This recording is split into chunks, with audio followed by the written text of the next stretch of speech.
My name is Kate Maxcy, and for the high data presentation, I did an article by Yu-Kang Lee entitled Gender Stereotypes as a Double-Edged Sword in Political Advertising, Persuasion Effects of Campaign Style and Advertising Style.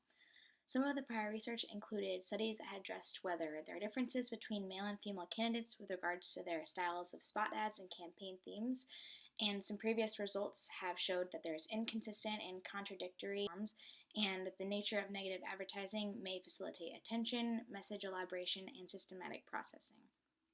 The study is important because researchers suggest candidates running for political positions should either assimilate to or contradict traditional gender stereotypes depending on the specific messaging they're trying to portray. The overall hypotheses include advertising style, both positive and negative. They may moderate the relationship between candidate gender and candidate personality traits presented in the ads and determine whether gender stereotypes work or not. The first hypothesis is that when a positive ad is presented, masculine traits are more effective than feminine for a male candidate, and feminine traits are more effective than masculine for a female candidate. The traits for males include leadership and confidence, and for females include people orientation and compassion. The second hypothesis is that when a negative ad is presented, feminine traits are more effective than masculine traits for a male candidate, and masculine traits are more effective than feminine traits for a female candidate. The third hypothesis posits that when using negative ads, complementary gender stereotypical traits will generate more advertising elaboration than that of consistent gender traits. The first study was personality traits as a campaign theme. And for the methods of participants, there were 275 from the Republic of China, and they're approximately 46% male and 54% female, ages 20 to 65 years old. The stimuli used was direct mail advertisements of candidates, and they were presented both negative and positive ads. Participants read a flyer that described the candidate, followed by a post-manipulation questionnaire, and then the responses were quoted into either positive, negative, neutral, or unrelated. The data showed that 98.5% of participants viewed the male candidate as a man, and the 98.2% viewed the female and identified her as a woman. 76% of participants that read an ad presenting characteristics of people orientation and compassion perceived the person as a feminine and a woman, and 72% who read traits focusing on leadership and competence identified the candidate as a man. This means that when positive advertising is chosen to present a message, masculine traits are more effective than feminine for male, and vice versa, for feminine traits being more effective than masculine traits for female candidates. And when negative advertising is employed, outcomes are reversed. The fourth hypothesis is that when a positive ad is presented, masculine issues are more effective than feminine issues for a male candidate, and feminine issues are more effective than masculine issues for a female candidate. Some of the issues for females include social welfare, children, education, and the environment, and for males, economy, taxation, foreign trade, and military defense. The fifth hypothesis is that when a negative ad is presented, feminine issues are more effective for a male candidate, and masculine issues are more effective for a female candidate.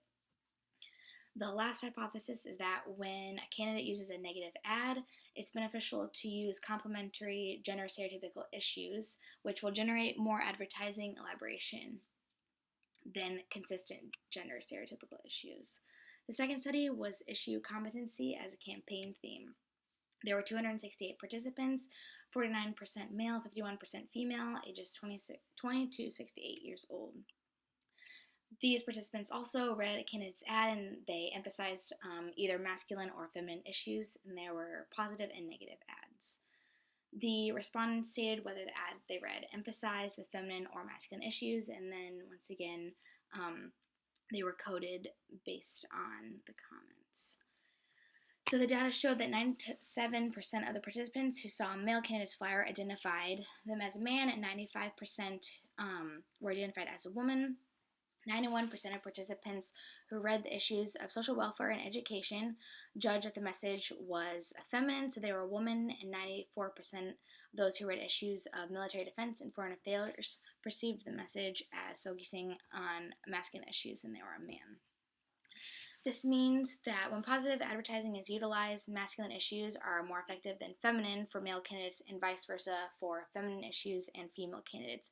And when negative advertising is employed, the outcomes are reversed. Their first conclusion is that participants are less likely to make evaluations solely on the basis of a candidate's gender or their traits emphasized. And when negative advertising is used, counter-stereotypical information should be revealed in the ad and is effective. Negative advertising is less effective in promoting female candidate than male when feminine traits or issues are chosen as the primary campaign theme, but it is found to be effective for a female candidate when attacking masculine issues because it is not expected. The overall conclusion is that salient gender traits and issues are not static, and this is why there can be a double-edged sword for the gender effect. Candidates should choose to reflect or transcend gender-based stereotypes in their ads subject to advertising style, and females should focus more on the issues in their campaigns rather than personality traits. Some limitations of this research include there were only cognitive evaluations examined and only 2 traits or issues were manipulated per candidate. For future research, there should be a more natural setting of things taking place, more other mediums can be used, and it should be replicated in other parts of the world. Some implications of this research include understanding the important variations at the individual level. This will offer practical implications in political marketing when communicating with different types of voters.